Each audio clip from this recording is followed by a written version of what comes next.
Oke, selamat pagi saudara-saudara mahasiswa sekalian.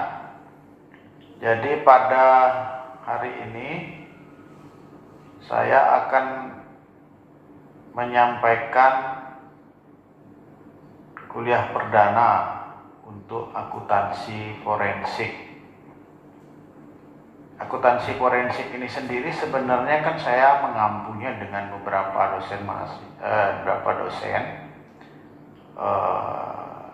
tapi kebetulan beberapa kelas ini saya yang mengajar di awal, tapi nanti kemungkinan di beberapa kelas ada dosen lain yang mengajar terlebih dahulu, tapi untuk materinya mungkin tidak akan jauh berbeda gitu.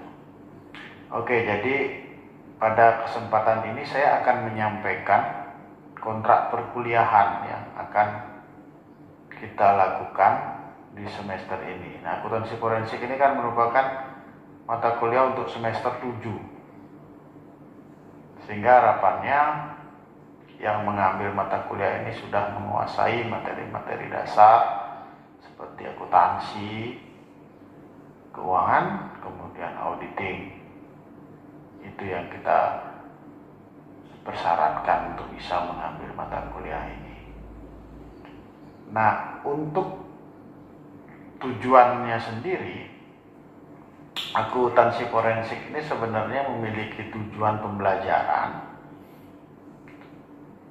di mana mahasiswa diharapkan, jadi setelah menempuh mata kuliah ini, mahasiswa diharapkan untuk mampu memahami, mampu menganalisis, dan mampu menjelaskan penerapan ilmu akuntansi secara luas, termasuk di dalamnya auditing pada masalah-masalah terkait dengan hukum, baik untuk penyelesaian di dalam maupun di luar pengadilan. Nah, itu yang sebenarnya menjadi tujuan dari pembelajaran akuntansi forensik. Sehingga akuntansi forensik ini sebenarnya mata kuliah multidisiplin gitu. Kenapa? Karena dia memadukan antara mata kuliah akuntansi dengan mata kuliah hukum. Karena nanti di dalamnya kita akan belajar akuntansi, kita akan belajar bagaimana melakukan audit, tapi juga kita akan belajar bagaimana kita mengumpulkan bukti-bukti hukum yang bisa digunakan untuk proses hukum. Kita juga akan belajar bagaimana seorang akuntan forensik itu bisa menjadi saksi ahli di pengadilan. Itu nanti yang akan kita pelajari. Jadi cakupannya cukup luas, tetapi nanti dalam mata kuliah akuntansi forensik di semester ini, karena untuk S1 kemungkinan kita akan memberikan basicnya, dasar-dasarnya gitu. Jadi belum kepada aplikasinya lebih luas. Untuk aplikasi lebih luas mungkin akan diberikan untuk mahasiswa-mahasiswa yang menempuh strata 2, S2 gitu ya. Karena kebetulan S2 akuntansi forensik ini sudah ada juga. Nah, untuk materi kuliah akuntansi forensik ini bisa dilihat di slide, itu saya bagi menjadi 16 kali pertemuan, di mana yang 8 pertemuan pertama itu adalah pertemuan sebelum ujian tengah semester, dan 8 pertemuan kedua adalah pertemuan setelah UTS. Nah, materi-materinya antara lain yang pertama, kita akan belajar nanti latar belakang audit kecurangan dan akuntansi forensik. Di situ akan dijelaskan apa sih bedanya sebenarnya audit, general audit dengan audit kecurangan, atau apa bedanya dia dengan audit investigasi atau audit forensik. Itu akan dijelaskan di bab pertama. Nah, di bab kedua atau di pertemuan berikutnya itu akan dijelaskan prinsip-prinsip dari fraud. Jadi di sana akan belajar sedikit tentang teori kriminologi, akan bicara tentang teori psikologi, kenapa orang melakukan kecurangan, apa yang menyebabkan orang melakukan kecurangan, faktor-faktor apa saja mendorong orang melakukan kecurangan gitu. Kemudian teori-teori fraud triangle, fraud diamond itu akan dipelajari juga di pertemuan kedua. Nah, pertemuan ketiga itu kan bicara tentang fraud scheme atau skema dari kecurangan. Nah, skema kecurangan ini sebenarnya untuk memudahkan kita mengidentifikasi kecurangan ini sebenarnya menggunakan modus apa gitu. Dan modus ini sebenarnya cocok dengan tuntutan hukum yang mana gitu misalnya. Kalau orang mencuri itu sebenarnya dalam perusahaan itu masuk apa gitu. Nah, kalau dan kemudian nanti kaitannya ke hukumnya itu termasuk pelanggaran KUHP yang mana gitu. Nah, itu nanti mungkin akan dipelajari secara mendetail di situ gitu. Jadi kalau orang mencuri di perusahaan itu mungkin namanya bukan pencurian tapi penggelapan gitu kan. Apalagi kalau barang itu dikuasai oleh dia misalnya. Nah, kemudian ini termasuk pelanggaran KUHP pasal berapa? Di mana kecurangan ini? Termasuk apa? Oh, penggelapan, berarti KUHP-nya adalah penggelapan. Nah, itu kurang lebih nanti yang akan kita pelajari di skema. Kemudian yang keempat, pertemuan keempat kita akan belajar red flag. Red flag ini adalah gejala yang timbul ketika kecurangan itu terjadi ataupun akan terjadi gitu. Dia adalah jejak dari sebuah kecurangan, itulah red flag. Nah, itu akan kita pelajari nanti. Kemudian yang kelima, penilaian risiko kecurangan. Nah, penilaian risiko kecurangan ini adalah mengidentifikasi kecurangan-kecurangan yang mungkin terjadi, dikaitkan dengan skema-skemanya. Tujuannya adalah untuk bisa menemukan bagaimana kecurangan itu terjadi di sebuah organisasi, di sebuah institusi. Kemudian nanti kita akan belajar berikutnya adalah bagaimana kemudian mencegahnya gitu. Nah, pencegahannya itu sendiri akan kita pelajari di pertemuan ke-6. Nah, pertemuan ke-7-nya kita akan belajar bagaimana mendeteksi kecurangan. Jadi setelah kita belajar menilai risiko kecurangan dalam perusahaan, kita belajar bagaimana mencegahnya, kemudian kita belajar bagaimana mendeteksinya. Kemudian nanti di pertemuan ke-8 UTS dulu. Nah, nanti pertemuan ke-9 kita belajar lagi tentang bagaimana merespon sebuah kecurangan. Jadi pencegahan kecurangan, pendeteksian kecurangan, respon kecurangan itu sebenarnya satu paket nanti. Cuman karena materinya banyak, kemungkinan akan dipecah menjadi 3 kali pertemuan, tapi ada jeda UTS di pertemuan ke-8. Tapi tidak apa-apa karena UTS-nya hanya seminggu dan tidak ada libur gitu, jadi hanya jeda seminggu. Saya rasa masih ingatlah materi pencegahan, pendeteksian, sehingga kita bisa langsung mengarah ke bagaimana melakukan respon kecurangan sehingga nanti nyambung semua. Kalau liburnya terlalu lama memang akan masalah, karena kita udah lupa materi pencegahan itu seperti apa, mendeteksi caranya seperti apa, kemudian tiba-tiba kita belajar respon kecurangan, nanti agak bingung dan agak nggak nyambung kalau liburnya kelamaan. Tapi karena ini cuma UTS, libur cuma seminggu, bukan libur, artinya UTS-nya cuma seminggu, saya harap tidak ada masalah sih sebenarnya, ada jeda itu. Nah, kemudian setelah kita belajar 3 hal tadi, mencegah, mendeteksi, dan merespon kecurangan, selanjutnya di bab 10 kita akan belajar lebih kepada bagaimana akuntansi forensik di sektor publik.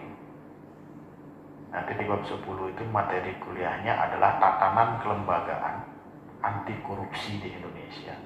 Kita tahu banyak ada KPK, ada pengadilan, ada kejaksaan, ada kepolisian. Ini perannya sebenarnya gimana sih, kok ada banyak sekali.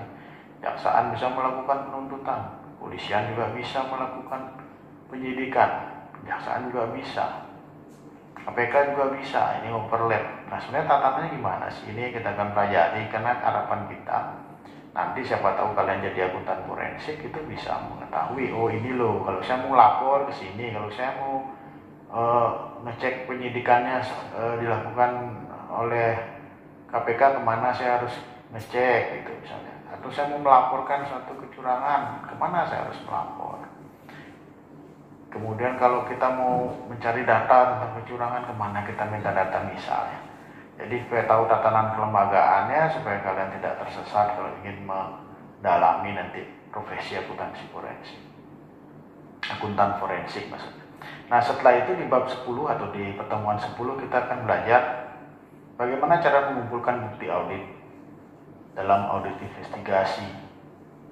Itu yang akan kita pelajari. Jadi audit investigasi ini sudah lebih pada audit seperti yang dilakukan oleh BPK dan BPKP.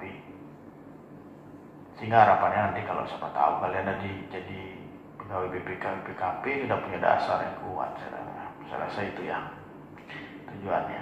Nah kemudian untuk bab atau pertemuan selanjutnya kita akan belajar bagaimana menghitung kerugian negara. Jadi perhitungan kerugian negara itu akan kita bahas di bab pertemuan 12. Kemudian setelah belajar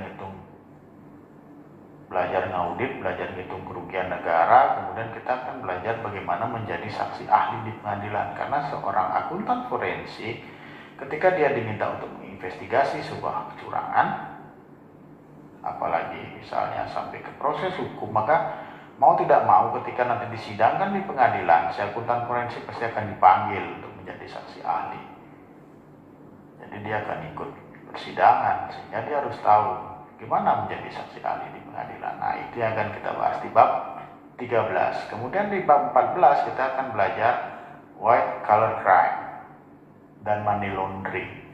Nah ini sebuah kejahatan kerah putih ya. Kalau white collar crime itu kita akan belajar bagaimana sih kejahatan-kejahatan yang dilakukan oleh orang-orang berdasi gitu. Jadi supaya kita tahu bagaimana kejahatan dilakukan, modusnya seperti apa, kemudian ada money laundry istilahnya itu seperti apa sih mekanisme money laundry itu. Mungkin nanti kita akan lihat kasus-kasus juga. Nah kasus-kasus ini juga kita akan bahas nanti di pertemuan 15. Termasuk juga di pertemuan 15 ini mungkin kalian harus melakukan presentasi tugas misalnya untuk bagaimana menghitung kerugian negara, bagaimana menjadi saksi ahli di pengadilan. Ini juga akan disimulasikan nanti mungkin di pertemuan 15 ini. Nah untuk pertemuan 16 ujian akhir semester tentunya. Nah itu kira-kira materi yang akan kita lalui selama satu semester. Semoga nanti bisa disampaikan secara menarik gitu. Mudah-mudahan saya bisa mengemasnya dalam video-video selanjutnya nanti, sehingga kalian bisa mempelajarinya lewat online. Nah kemudian untuk tugas seperti yang sudah saya singgung tadi, tugas itu yang pertama adalah melakukan perhitungan kerugian negara untuk beberapa kasus. Nanti kasusnya mungkin akan saya berikan, kemudian kalian menganalisa gimana hitungnya. Setelah dihitung mungkin kalian akan mempresentasikan hasil perhitungannya. Nah kemudian beberapa kasus juga akan dianalisis dari dimensi akuntansi forensik. Misalnya ada kasus-kasus terbaru nanti mungkin yang ada sambil jalan di perkuliahan kita, saya minta juga kalian untuk buat tugas untuk menganalisa kasus itu dari segi dimensi akuntansi forensik. Nah kemudian nanti mungkin ada tugas juga, saya itu lagi selain melakukan perhitungan kerugian negara, juga kalian akan mempresentasikan atau mensimulasikan bagaimana menjadi saksi ahli di pengadilan. Jadi mungkin kita simulasi, ada yang jadi hakim, jaksa gitu, nanti kita coba bagaimana situasi pengadilan itu supaya kalian tahu gitu. Kita simulasikan nanti di kelas. Oke, kemudian saya masuk kepada evaluasi. Evaluasinya ini ada 3 secara garis besar. Yang pertama itu nanti kita akan evaluasi di kehadiran. Kehadiran itu harus ya paling tidak 75%. Kalau 75% tidak terpenuhi, maka ada kemungkinan tidak bisa mengikuti ujian. Nah kemudian selain itu ada penugasan, ada aktivitas kelas. Nah ini nilainya atau bobotnya itu 50%.